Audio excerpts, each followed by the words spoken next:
This is Esther, Chapter 7, the Book of Esther. Cold open, exterior, Jerusalem, 0 AD, evening. Judas, the former apostle, is having a hard day. He wanders in the wilderness. He sits on the ground with his back to a tree. A healthy enough sheep wanders through and is gone again, looking quite lost as well. Judas begins to break down, muttering to himself. What have I done? I've betrayed my Lord, my enemy, in such misguided faith. Oh, Yahweh, God, send me some spirit. An angel to light my path. What for me? What for poor Judas Iscariot? What for this friendless wretch? What to become of me? God, send me an angel to guide me. A shadow appears. It looms. Judas looks up from his place in the dirt. Hello, friend. Judas looks as though he's seen his own ghost. He rights himself and makes to stand, but death holds up a steady hand. No, you're all right there. Judas obeys. Are you indeed an angel? Sure, mate. Just not yours. Death sits on a low, bent branch you wouldn't think could support his weight. You gave back the money. I'm a traitor. Sure, you meant well. What does that matter? The fate is writ. I, as all children of flesh, am damned for my intentions in a world of rule and consequence. Am I not? Yeah, aye. What brings you to my side, Spectre? You are not beautiful, as the Holy Mother did tell of angels. You are fearsome to behold, I dare say. I've still got bloody feelings, mate.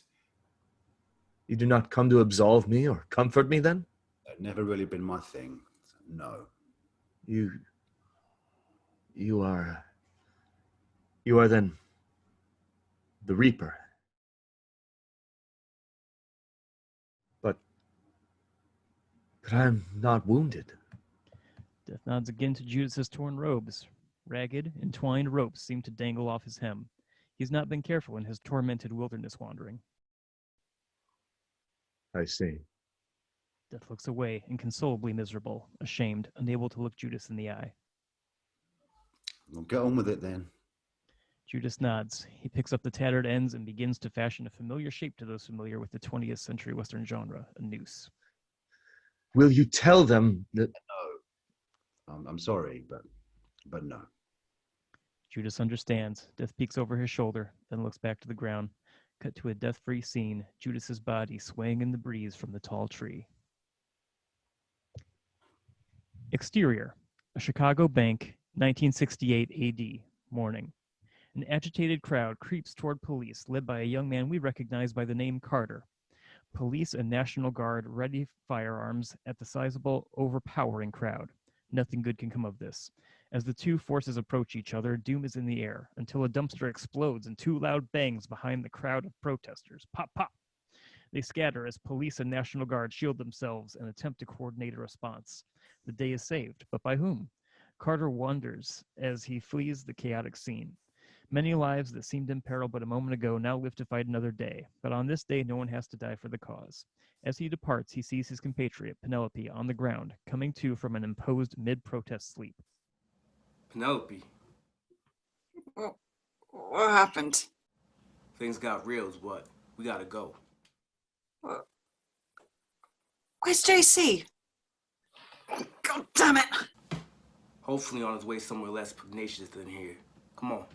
We see a wide shot of the smoking scene and the confusion and the chaos and the bloodless scattering of embittered souls as Carter and Penny make their exit with the more sensible portion of the crowd. Cut 2. Exterior. A secret facility in an oddly placed wooded sanctuary, 2020 AD day. Modern day, a facility with a simply massive row of satellite dishes spanning miles comes into view as JC, Esther, and Agent Hunter make their way through the tree line. There is a momentary reverence. Well, I thought it'd be bigger. It is here we see black-clad operatives stand in the synthetic tall grass and take aim at the trio. Cut to black, opening titles, and cold open. Act 1, exterior, of a European town, early morning. In a field, animals approach, a lot of animals. As they near, we see that they are sheep, bloody sheep, nasty-looking sheep. Living dead sheep. Okay, zombie sheep. A cat screeches and runs away from them. A cow, however, fails to recognize the danger and is devoured in the procession of honestly thousands of deranged, rabid, gross, and bloody-wooled corpse monsters. We pan around to see them coming up on a town square. Cars parked, people likely asleep. Cut 2. Exterior. A motel in Virginia, USA. Night. JC, dressed in a Luxor hotel robe, is literally pulling his hair out. Hunter, dressed in some of JC's dirty clothes, is just watching him pace, very worried, truly seeming about to crack herself, seeming terribly fragile. Esther stands with her arms crossed, also in a Luxor hotel robe, waiting for them to calm down. Oh my God. No, no, no, no, no, no, no. This can't be happening. She can't have taken it. We have nothing left. I've waited for over 2,000 years to make my move and fucked it up again. JC, What? I'm sorry. I'm so sorry, my friend. God. What is it, Agent Hunter? What? Esther seems to be enjoying this bit of drama, but her face shifts. Is she? I just, it's my fault, okay? I gave her the key and she, oh my God, I failed. I finally failed so bad. I'll never be anything again, will I? I'm nothing. JC hangs his head. He goes to Hunter. He holds her as she begins to tremble and sob.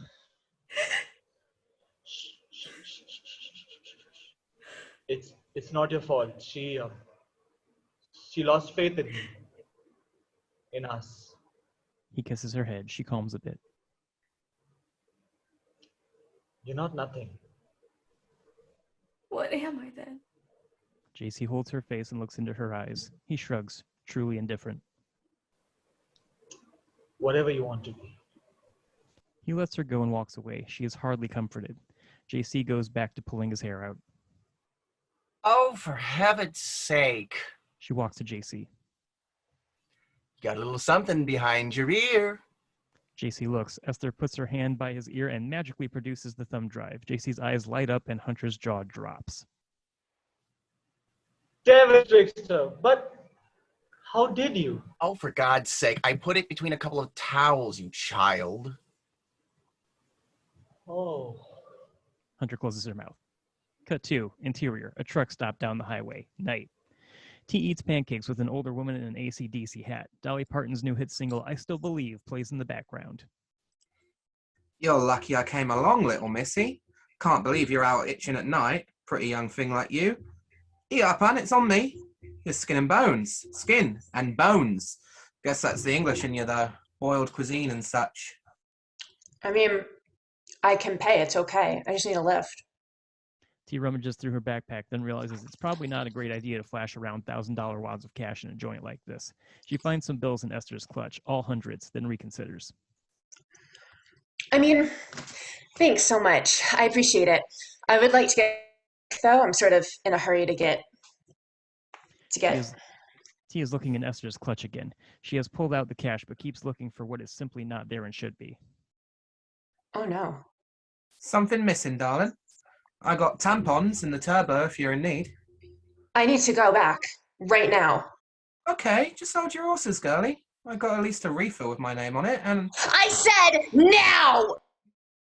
T is standing on her booth seat. Her look is maniacal, murderous. She has the entire establishment's attention. AC/DC hat, wipes her mouth, and puts a $20 bill on the table. They go. T, a little embarrassed, looks around and she scoops Esther's things into her backpack, and they leave. The fuck you looking at? You done drama and She goes. Exterior, motel, night. The blue Chevy Turbo lets T out and pulls a U-turn, speeding away again as fast as possible. AC/DC hat flipping the bird as she hightails it.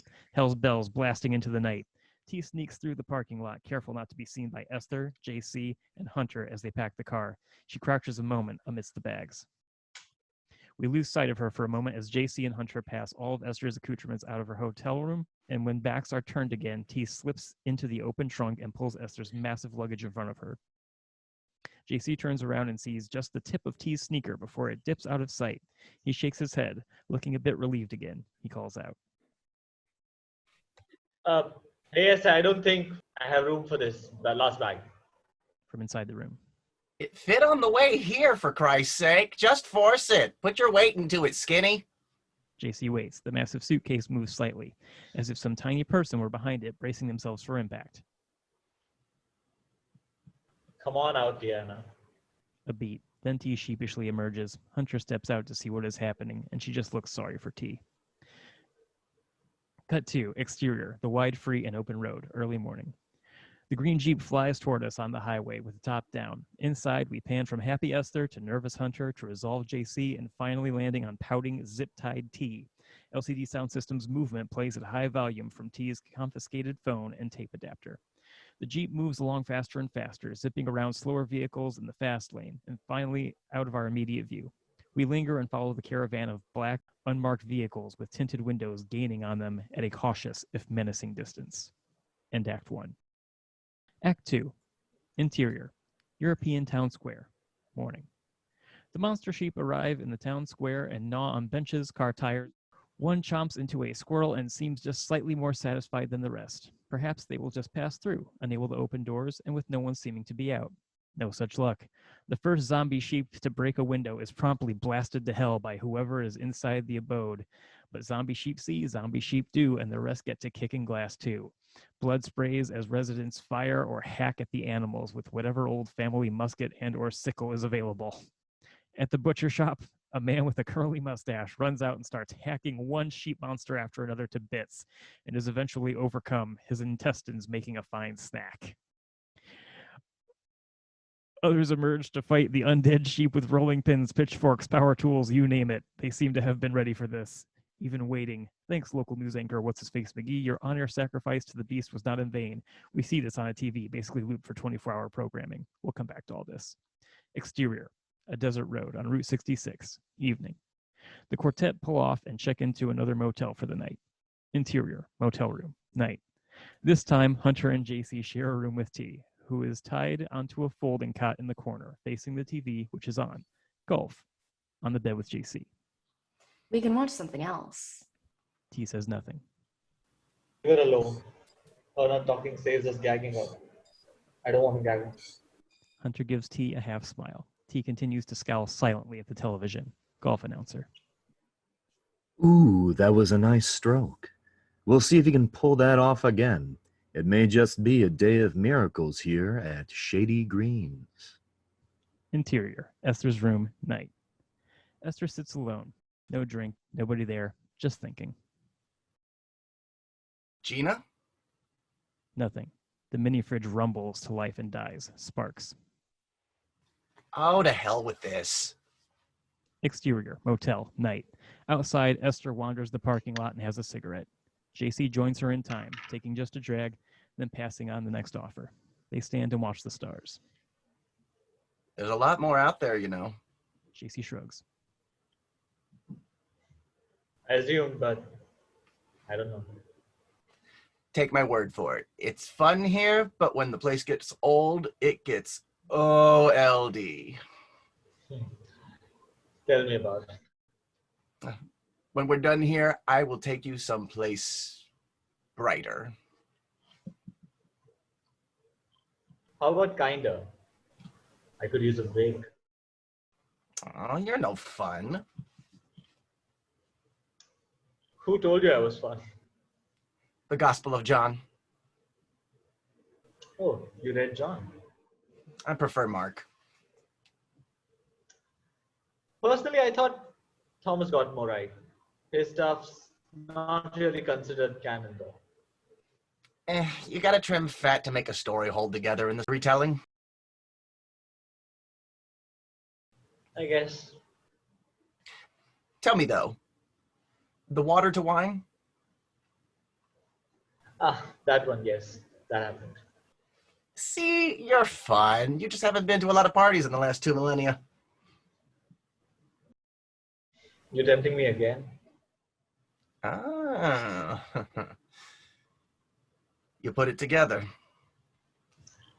Hardly. A little bird told me. We're not the same people, though. Are we? Esther stamps out her cigarette and lights another. Well, the desert was a long time ago. Some days it doesn't seem so long. Having your kicks with the former head of Heavenly and Hadesley Resources, though. That's the thing, my friend. You live in this world long enough, everything gets the edges worn down. The great loves of my life, they are behind me.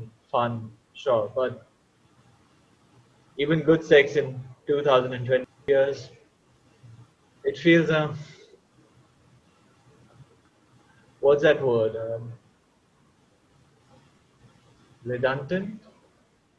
Here we see Hunter a few yards away with her own cigarette, having come to join them. Their backs are to her.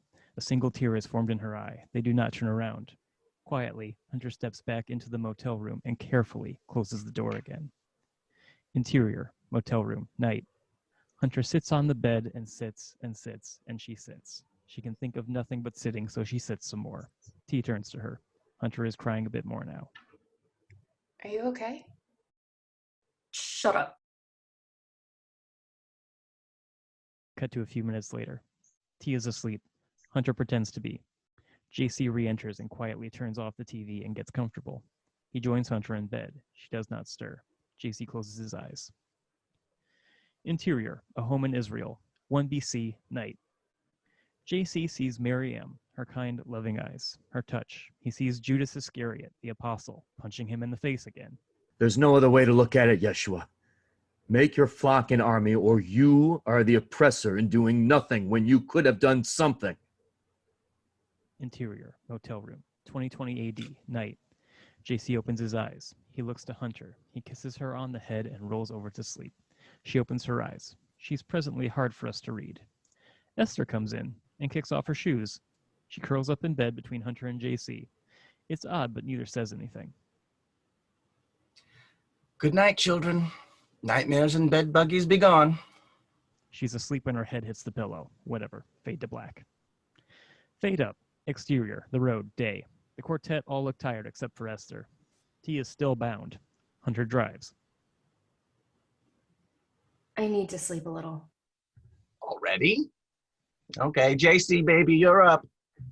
They pull over and switch. JC takes his turn. T eyes the thumb drive sticking out of Esther's tight hip pocket. How close are we? The phone says if we rotate without stopping for more than gas and to let our little hostage to tinkle, we can be there by morning. Silence. T speaks. You guys don't have to do that. Silence. JC speaks. Get into the world's data storage. History goes away in theory. The debt record, the financial generation biases, the technology of distraction, KFC receipts. We're ending the world as we know it. A cheap, disposable, synthetic, indifferent version of a human experience built on an oral tradition of misguided priorities evaporates. People will have to create a new world for themselves of what's left with luck, and they'll feel accountable to it in a time when living memories remain globally conscious. It could be paradise. It could be the end of everything. We're just rolling the dice. Who made you the king of making that decision for everybody? Come on. You're gonna erase the Holocaust? You know how problematic that is? I saw those numbers on your arm. Did everyone make out better in your revolution? Like, has that ever happened? After all your dice rolling, it could just be the same. JC thinks. Okay. Okay. Yeah, okay. You're fucking lost cause. You're preaching to the choir, sister. Esther seems more uneasy listening to all this. She watches T in the rearview mirror, increasingly unsettled. Exterior, the road, night. A brief montage of the quartet lost in thought, largely silent as more music plays and JC at one point naps, looking truly at peace for once. Exterior, the road, morning. Fade to early morning. The crew all look a little beat. Hunter is at the wheel again. She looks at the phone, still navigating. We're here. Cut to the trio of Esther, JC, and Hunter exiting the car. You guys are just gonna leave me here? Esther pulls a pack of bottled water out of the back and drops it at T's feet. It's been fun, kiddo. She walks. JC follows, looking a bit ashamed, but still determined. Hunter pleads with her eyes to T for forgiveness. None is granted. Hunter walks. Once they're out of sight, T opens her mouth and spits out the thumb drive. Chumps. She twists against her restraints, hell-bent. And Act 2. Act 3, exterior. Woods that shouldn't be there, day. T makes her way toward the facility now that she can see it. Esther, JC, and Hunter are far ahead of her, and she's not necessarily trying to catch up. There's a sound. T ducks, more movement. T hides and something approaches, and from under a fake-looking log, she witnesses a mob of tactical operatives in black creep past her toward the trio. She is conflicted. She creeps out from under the log and goes around another way. Ahead as the trio finally gaze upon the storied facility. Well, I thought it'd be bigger. JC turns at the sound of a snapping plastic twig just in time to see the ops guys coming. They pop up and raise their weapons. Hunter has followed JC's eye line and already gotten 3 shots off before Esther begins to turn her head. Here, everything slows down until it stops entirely to dramatic effect. Ashwatthama steps out into the clearing to JC, the only one still capable of moving freely in what would seem to be his own progression through time. Nice trick. Ashwatthama thanks you. And what a compliment from the lips of the magician himself. I never cared for that nickname. Let's stop putting stuff in people's mouths. It's fucking weird. They never see it coming. They never see me coming, friend. Cleared the path ahead. Bloody mess. Figured you wouldn't have the taste for it. And what do you get the guy who has everything? Something he'd never splurge on himself. I shouldn't have. I mean it. You've seen enough carnage to step over a few bodies. What, forgiveness not your thing anymore? Helps if you're sorry. Do you want my help to take care of these black-clad fuckers, or are we going to talk semantics all day? Really. How are you stopping time though? I'll tell you that when you show me how to turn water into wine. A guy owed you a favor? A guy owed me a favor. Are we doing this? Yeah, come on. You're boring me. Tell me what the JC stands for these days, Savior. Today, I don't know. Just call me Judas Christ. Hey, rock and roll. Ashwatthama claps and time restarts. Hunter, still firing, pushes Esther to the ground. JC leaps at the ops team, judoing one after the other to the ground, even taking a couple semi-automatic rifles off them and firing into their Kevlar to knock them down Rambo style. We hear bones break. Some of these could easily be fatal injuries. Somewhere in here, we see T gather her courage and begin navigating through fallen ops guys as she puts in her earbuds and plays Foo Fighters' No Son of Mine at max volume, giving us a soundtrack to the mayhem. This is a long action sequence. It should really count for 2 pages. Ashwatthama slices and dices with his blades. It's pretty ugly. Let's not get into it here. At some point, he's shot through his one good eye. It's gnarly. He's pretty much out of the fight then. A few last point-blank headshots, and Hunter has finished off the few who remain. She's pretty spattered with blood and brains. She wipes herself with a handkerchief and helps Esther up. Ma'am, you okay? Remind me how to get grass stains out of linen. I'm fine, dear. Thank you. Shall we? JC kneels before Ashwatthama on the ground. Ash, can you stand? Is that who I think it is? Yeshua, Rabbi, have I earned your blessing? I'm blinded for your cause. Will you heal me now? JC stands again. I never could. Old friend, I never lied. But you raised the dead. You raised yourself. I can take no such credit. I'm sorry. And I've been a fool to help you. You are a blind fool, Ashwatthama.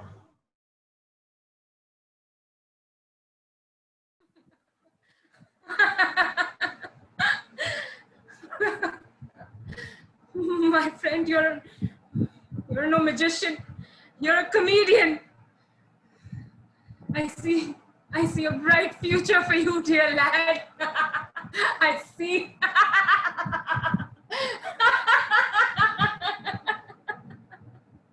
JC smiles an odd, mad smile and walks. Esther and Hunter follow bemused, leaving Ashwatthama to cackle in the fake tall grass, perhaps until the end of time. T, stepping over incapacitated, dismembered, or flat-out dead ops guys, creeps after the trio, looking pretty grossed out. She takes a pistol off an especially dead guy, and she is almost definitely holding it wrong. End Act 3. Act 4. Interior, facility, day. Inside the facility, the trio step over what appear to be guards, data analyst, janitors? JC hangs his head. After a quiet moment, they move forward. Esther dismantling every security system with ease when necessary. Most of them simply fail to function by the time she steps to them. T follows at a generous distance, as no door is closed to her as long as she follows the trio. At some point, they walk past a room with little gray alien bodies floating in tubes. Only T takes significant notice, but moves on all the same. Finally, this process brings the group to the heart of the beast, a room with a single console and a single USB input. We doing this or what? Hunter looks at JC with a quivering lip. He steps forward. Esther digs for the thumb drive in her pocket. She is concerned for a moment, but finds what she is looking for and hands it to JC. He takes a breath. JC closes his eyes and exhales. Something is giving him pause now. But what? Cut 2. Interior. A home in Jerusalem. 1 year before the crucifixion. Night. Thomas and Judas, the apostles, clean up after a communal meal. I'm telling you, he had a length of goat intestine up his sleeve. Then where did the water go, Thomas? Was someone somehow sucking it out as well as blowing the wine in? That's not how he did it. Hey, I'm just saying he never claimed to have powers, okay? The rabbi's an entertainer. It's another teaching tool, like all his parables. A critic could say those are fictions, but that's beside the point entirely. Oh, keep blaspheming. See what happens. You itching to wrestle? I'll take you any time, Judas. Oh, you'd like that, wouldn't you? Nothing would give me more pleasure. Wrap the bread. Wrap your face. Shut up. You shut up. Would you two quit bickering? Bring the leftovers. We have hungry stable attendants to feed. Yes, Mother. Stop calling me that. I'm nobody's mother. And pick up your dirty sandals. Why are these on the clean bedding? Interior, the next room, night. JC and Mary M lie intimately hidden away under a blanket together in the next room. Your disciples fight like children, Messiah. They are children. And you don't have to call me that. Neither do they, but they do. Miriam considers. She touches his face. You don't have to be the Messiah forever, you know. I don't. She looks at him with such love. You don't even have to be him every day. I have responsibilities. I've made this life for myself. The Messiah is an idea, Yeshua. You're a person. What are you saying? Be the Messiah for them as long as they need you. But for you, for me, just be a good person. JC is overcome. He shakes his head. Earnestly, he tells her. Ah, my love. I should have put you up there on the mountain. Get over yourself. He smiles, laughing. You get over myself. You get over myself. No, you. No, you. They embrace and kiss, and well. Interior, that chamber, 2020 AD, day. JC's finger hovers ominously over the delete key on the keyboard to the console in front of him. His smile matches that from the memory, then fades. He considers, he decides, he speaks. No. A beat. It lands. Hunter is relatively unmoved. Esther, let us say, is more than nonplussed. No? Yeah. Just no. Hunter smiles with an unknowable expression of calm amusement. Esther throws up her hands and crosses them again. Well, that was anticlimactic.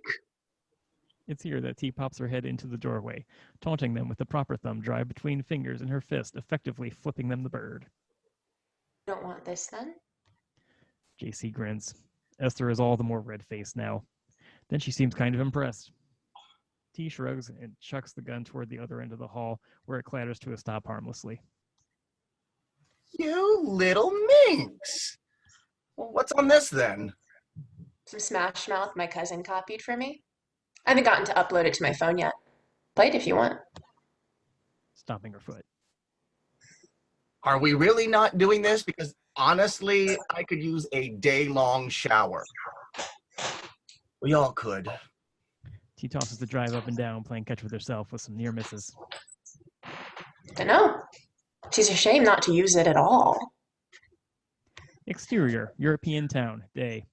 Everybody seems to be about finished up killing zombie sheep. Then all their phones start going off. Someone's ringtone is a little trumpet sound. People covered in zombie sheep blood all start comparing.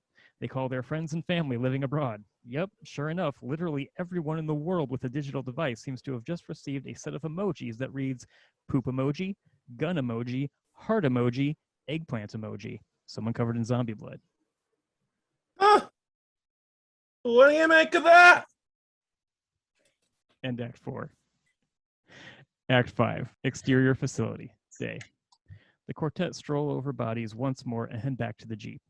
Helicopters appear over the horizon, but all seem to malfunction and crash in the surrounding hills before getting terribly close. Sorry, G. Sorry, G. God, sorry, G. That one really was asking for it. So, JC, do you care to enlighten us? Changed your mind in there? You know, after all these people died for the cause. I have sinned, I know this. I have become inhuman in my many years. I have made new martyrs. If I died for anyone's sins, plenty have returned the favor. There is blood on my hands indeed. Some for every day I've walked on this earth since the crucifixion. I don't know that I even see the people as I once did. The Reaper cursed me when he resurrected me and made me a legend. I should have died how I lived. An example to my neighbors, the people who most understood and knew me. I should have taken my love someplace far away from trouble. Maybe now I can live as I might have without the Messiah tag hanging over. Probably what kept getting me and anyone I sucked into my little clubs into so much trouble over the millennium. I don't think the world needs a savior anymore.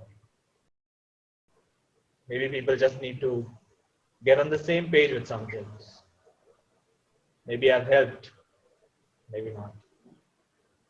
But I think maybe I can forgive myself. Give up the war and... Her. The group have about reached the car here. I'm sorry? You should be. Listen, if I've said something, you... Your ancient love. Guys, can we just... And I'm made redundant?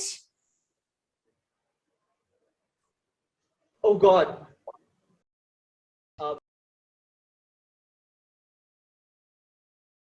Hunter, I am not redundant. You're redundant.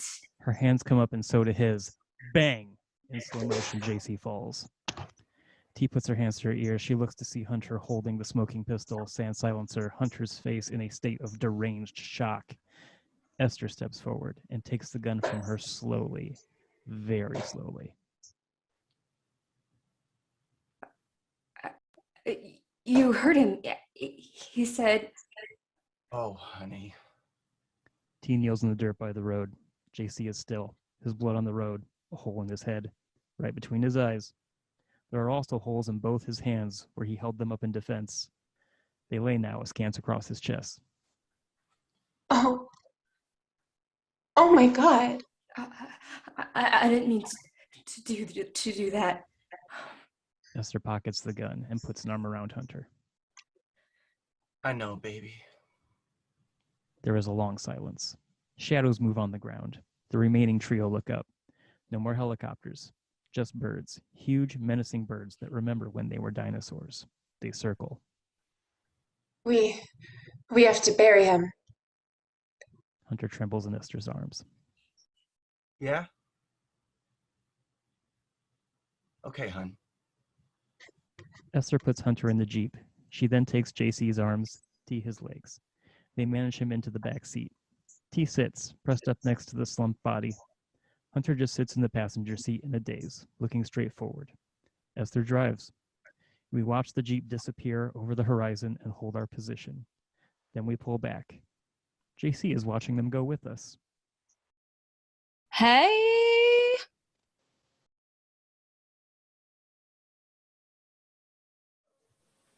Hi, I lost my friends. Ah, they'll be all right. I can be your friend. My name's Gina Shaw. JC, hi. Hi. The wretched fowl land and peck at the blood and brains left behind.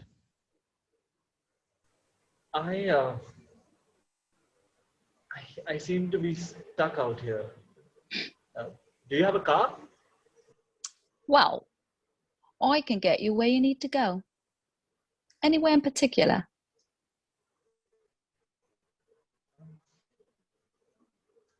Someplace bright? She smiles. JC looks away from the horrid birds.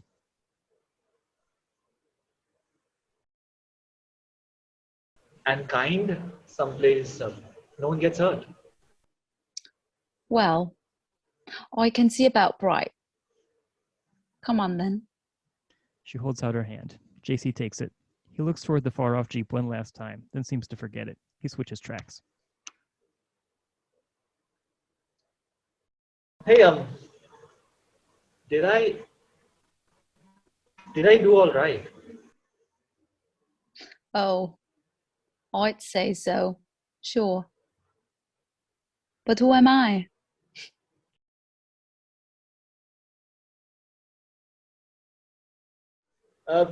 You're Gina Shaw, and that's enough. Aw, thanks, JC. You're enough too. They walk. Hey, can we get some hot dogs on the way? I just have this weird craving. Sure, we'll make a stop. Cool. So cool. You like relish? I heap the relish on. Girl after my heart. The light grows bright, then fades, until we're just looking at the side of a road. And Act 5. Act 6. Exterior. Desert. Day. Hunter sits on the bumper of the Jeep. T and Esther pile rocks in a considerable mound. Esther fashions a cross out of some tumbleweed bits with rubber bands. You want to say a few words? Yeah, okay. Wait, should that be a cross? Oh. You think it should be a Star of David? I guess, I mean, like he was killed on that the first time, you know? I mean, fuck, why does anyone put that on? God, you're right. So tacky. I mean, we could do the star, I guess, but I don't know what it means. Was someone else killed on that? Okay, I'm about to fashion a tiny guillotine. Who cares? Forget it. No one's coming out here to visit. Let's go. Esther tosses the cross and the wind gladly takes it. Okay. Here lies JC. We should probably call him something else, but that was what he said his name was. He, I mean, he was really just a person. And he was a good guy. He stomps away through the sand to the Jeep. She walks past Hunter without saying anything and gets in the passenger seat, slamming the door hard. Esther crouches and kisses her fingers, then touches them to the stones. Sayonara, kid. Esther walks to the Jeep and stops by Hunter. So? Hunter walks toward the grave without looking at Esther. When she reaches it, she pauses, looks back at the girls, then keeps walking. T catches sight in the side mirror. Where's she going? To her destiny. They drive. As Esther looks in the rearview mirror, you'd almost swear someone who looks very like Joby was standing in the unmarked grave, looking regretful. T, rooting around in the bloody backseat for a bottle of water, finds them all full of a reddish-purple liquid. She frowns and returns to her forward position, gazing to the hypnotic yellow lines on the road. Esther drives in silence. Exterior, an American diner, day. The Jeep pulls into a parking lot. The girls walk into a diner. A moment passes. 3 wheels fall off the Jeep. Interior, diner, day. They eat. Big damn hamburgers. Glorious. Esther sips her massive soda. Dolly Parton's new hit single, I Still Believe, is on the radio, and the sound is clear and static-free. So did we forget we're vegetarian today? Mm-hmm. Esther sips. He stares out the window, forgetting now to chew. Oh, snap out of it, honey. People die every day. And considering how old the Earth is, our friend was not that special in relation. No response. Esther gathers her things. Okay.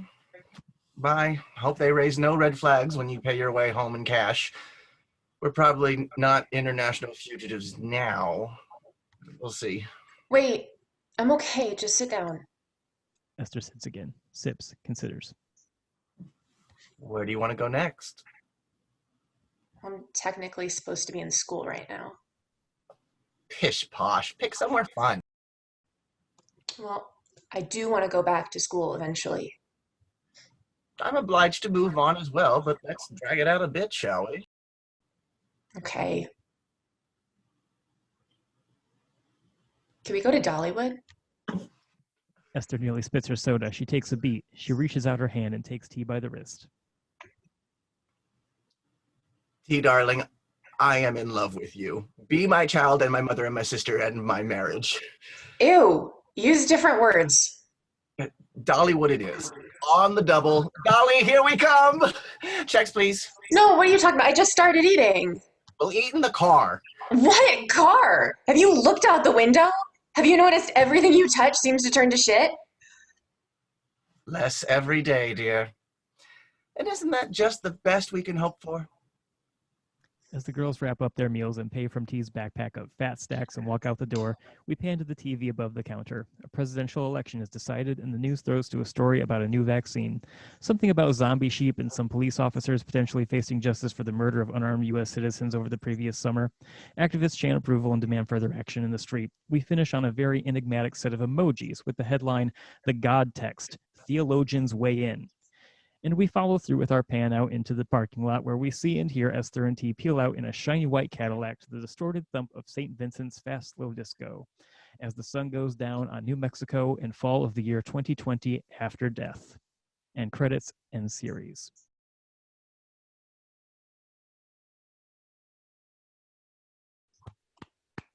Bravo.